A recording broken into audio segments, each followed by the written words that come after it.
Hi, I'm Coop. Welcome to my kitchen, where I'd like to share some food and tips that have helped me and my family enjoy the way we eat healthy. Today, I will be making chicken soup with some of the things that I have left over in my kitchen, like my carrots and celery, but I'm also going to be using chicken thighs and chicken breast, 3 onions, some frozen peas and green beans, 2 cartons of store-bought broth. I'm using chicken broth and vegetable broth.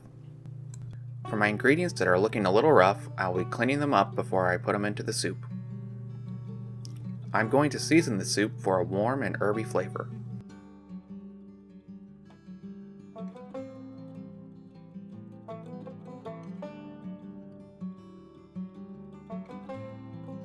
Before I start prepping my other ingredients, I'm going to salt my chicken thighs and breasts on both sides.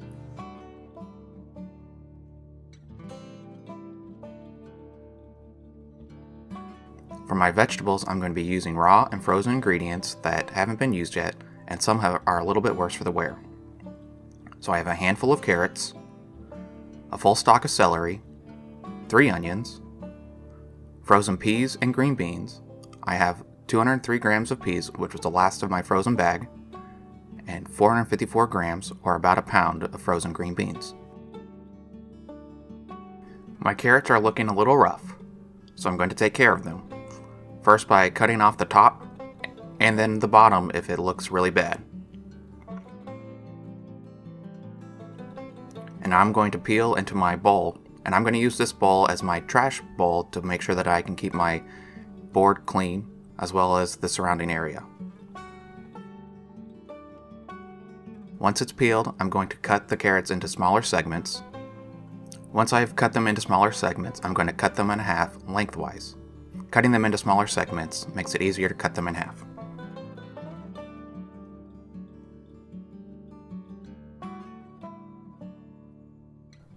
Once I've cut them in half, I'm going to separate out some to be diced and the others to be sliced. To dice, cut lengthwise, turning your carrot into carrot planks. Then we're going to cut lengthwise again, turning them into carrot sticks.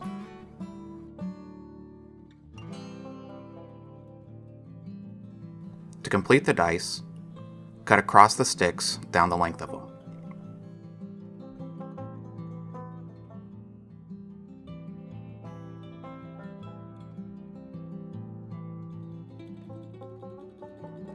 To slice, cut across the length of the remaining halves. For soups, I like having thicker slices of carrots. That way they don't go all mushy on me.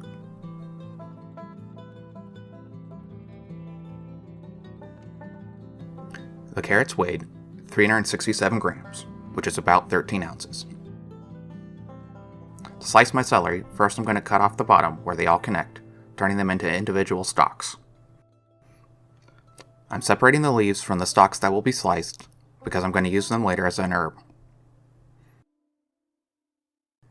Cut off any bad looking parts of the stalks. I'm cutting off anything that looks a little soggy because I like the fact that the celery, even whenever it's been cooked a long time in a soup, still provides a little bit of a crunch.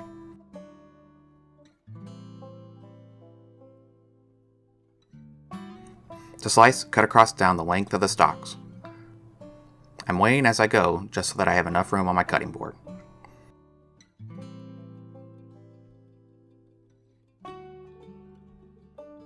The celery weighed 593 grams, which is about 21 ounces. To dice my onions, first I'm going to cut off the bottom, or the top. This makes it easier to cut in half, providing a stable surface to do so.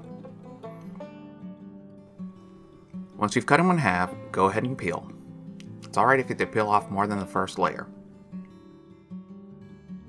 I'm going to dice these onions pretty small, at least for me, but go ahead and dice them to the size that you want. To dice, slice horizontally from top to bottom of an onion half. Then cut vertically down the length of your onion. Cut across to dice.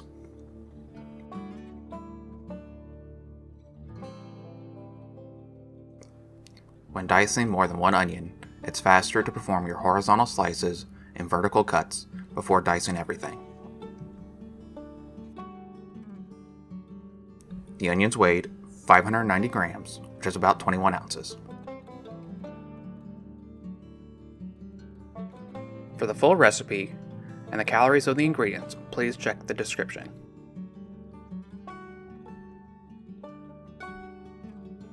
For this spice mix, I'm going to be going for an herby and spicy. Not hot, but kind of a nice warming spice flavor. But I'm not looking to overpower the ingredients that I've already put into my soup. So I'm going to use a bulb of garlic, basil, sage, oregano, which will provide the herbiness, ginger and allspice, which will provide the warming spice. I am going to weigh out my garlic because it does have some calories. I'm going to mince my garlic. To do so, I first need to peel. The easiest way I found to peel a lot of garlic is to place individual bulbs underneath the blade of your knife and then smash, removing any of the garlic paper. Once all of your cloves have been smashed and peeled, place together and cut across horizontally and vertically, cutting until you reach your desired size. I'm not looking for uniform mincing, but a small in size, roughly chopped amount of garlic. The garlic weighed 38 grams, which is just over 1 1/3 ounces. For the rest of the spice mix, ginger, 1/2 teaspoon, allspice, 1/4 teaspoon. To round out my spice mix, I'm also going to be using basil, 2 tablespoons. Oregano, 1 1/2 tablespoons. Sage, 1 tablespoon. And as always, fresh ground black pepper to taste.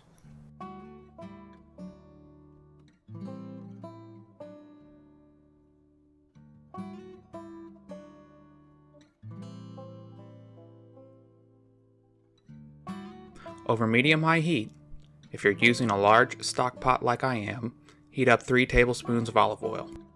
We're going to brown the chicken. Now if you're using a smaller pot, you can use less oil. Start with about a tablespoon and go from there. I'm not looking to get a deep brown on both sides of the chicken, just looking to get some fond, the stuck-on chicken part on the bottom of the pan, so that I can have a chicken flavor throughout my whole soup.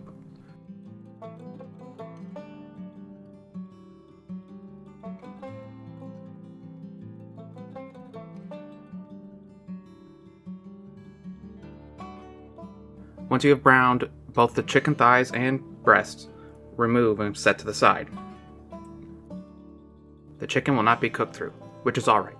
We're going to cut them into smaller pieces and put them back into the soup to cook. After placing the chicken to the side, add the onions, carrots, and celery.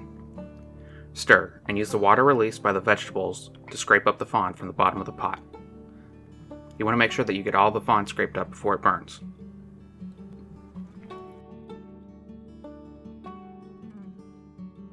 Once the vegetables are fragrant, check to see if you need more oil, and if you do, add about a teaspoon. The oil is used to toast the spice mix. Add the spice mix on top of the oil and stir into the vegetables after a few seconds.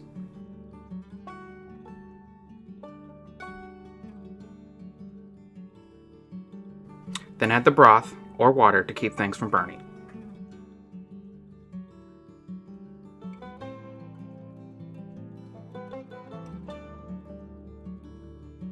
While our vegetables, broth, and spice mix are simmering away, we can take this time to do some of the other things that we need to do. Like heading back over to the cutting board and separating out some of our celery leaves. I'm not going to use all of the celery leaves as herbs, and we're not going to add those until very late in the process of cooking. So I'm just going to pick out some of the few that I want, and then store the rest in a Ziploc bag in my fridge. And while we're here, we can also cut the chicken. Now for me, I'm going to cut lengthwise down my chicken breast and thighs, and then cut into more manageable sized chunks. But you can cut into whatever size pieces you would like. As you can see, my chicken is not fully cooked through, which is alright, because after I'm done cutting it up, I'm going to put it back into the soup to cook.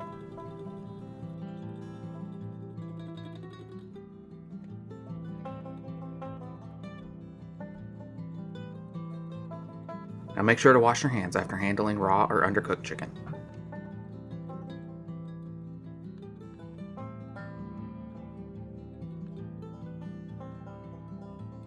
After cutting the chicken, add it back into the soup. and let the soup simmer. You can let it simmer for as long as you want, as long as you have cooked through your chicken. I'm going to let my soup simmer for about 4 hours. Depending on how long you let your soup cook, you may want to add some more water. And you also want to check on it, but you don't have to do that very often. Making soup takes a lot of time. Up front, you have to prep all of your vegetables, but you don't have to cut them like I do. You should cut them to the shape and size that you want. You can even use a food processor if you have one. Often, it's suggested to cook your soup for a long time.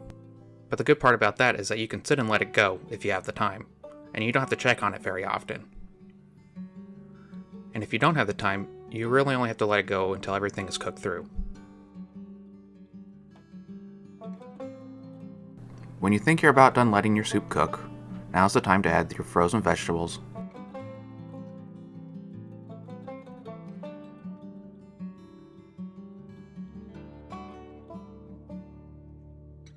and the celery leaves as herbs.